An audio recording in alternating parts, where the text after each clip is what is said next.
আসসালামু আলাইকুম। একটা মজার বিষয় হচ্ছে, খুব ভালো লাগতেছে।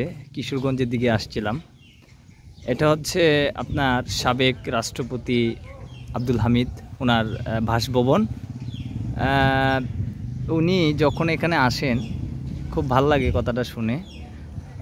একদম ভিতরে একটা টিন সেট রুম রয়েছে। উনি যতদূর জানি শুনছি আর কি, উনি ওখানেই থাকেন। এছাড়াও অন্যান্য আপনার বিভিন্ন ধরনের রুম উনি করে রেখেছেন। আর ওই যে একটা ভবন দেখতে পাচ্ছেন, এই ভবনটা আসলে নতুন হয়েছে যতদূর দেখা যাচ্ছে আর কি। ওটাও দেখেছি, খুব ভালো লাগছে। আর একটা বিষয় হচ্ছে, ওনার বাসভবনের পাশেই একটা মসজিদ আছে। আলহামদুলিল্লাহ, খুবই সুন্দর, খুবই সুন্দর। দেখলাম যে যারা বিশেষ করে কিশোরগঞ্জ আসছেন অবশ্যই হয়তোবা অনেকে দেখে গেছেন। আর যারা কখনো কিশোরগঞ্জ যদি আসেন, ইচ্ছে থাকে, অবশ্যই ওনার বাসভবনটা দেখে যাবেন। খুব মজার একটা মানুষ উনি, আমার খুব প্রিয় একজন মানুষ। ওনাকে আসলে কে না চিনে, সবাই আসলে আমরা ভালোবাসার দৃষ্টিতেই ওনাকে দেখি। এই যে দেখেন, উনি মসজিদটা করে রেখেছেন।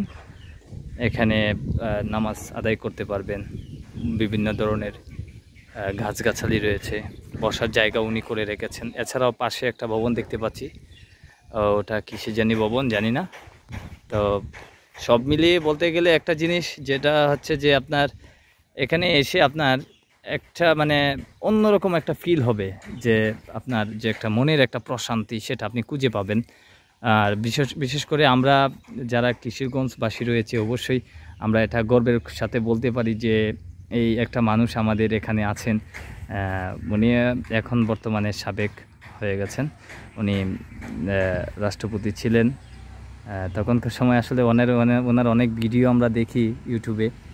ভালো লাগে ওনার কথাগুলো, একদম সাদামাটা কথাবার্তা, হ্যাঁ, যেটা আসলে মুগ্ধ করে মানুষকে। আসলে এরকম একটা মানুষ আসলে আমাদের পাওয়া, এটা আসলে সম্পূর্ণ ভাগ্যের ব্যাপার। আমরা ওনার জন্য দোয়া করি। সবচেয়ে ভালো লাগছে একটা জিনিসই, যে উনি পাশে একটা মসজিদ করে রেখেছেন জনসাধারণের জন্য। এখানে নামাজ আদায় করা যায়। যাই হোক, এখানে আরও অনেক কিছু রয়েছে, অনেক কিছু দেখার বাকি রয়েছে, দেখতেছি আর কি। আর ওই ভবনটা উনি নতুন করেছেন। আপনারা আর কখনো যদি আসেন, অবশ্যই ওনার বাসভবনে আসবেন, ওনার এখানে আসবেন। ভিতরে যাওয়ার সম্পূর্ণ অনুমতি রয়েছে, যাওয়া যায়। ভিতরে গেছিলাম, যা দেখলাম, ভাল লাগছে।